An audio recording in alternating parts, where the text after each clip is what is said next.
Learn English with music. Shopping. Dzień dobry, hello. Czy mogę pomóc? Can I help you? Tak, szukam czegoś. Yes, I am looking for something. Ile to kosztuje? How much is this? To kosztuje $10. It costs $10. To trochę drogie. That is a bit expensive. Czy masz coś tańszego? Do you have something cheaper? Tak, mamy, yes we do. Pokażę ci. I will show you.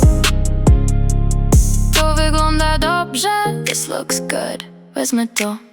I will take it. Czy mogę zapłacić kartą? Can I pay by card? Oczywiście. Of course. Dziękuję bardzo. Thank you very much. Miłego dnia. Have a nice day. Listen again. Repeat slowly.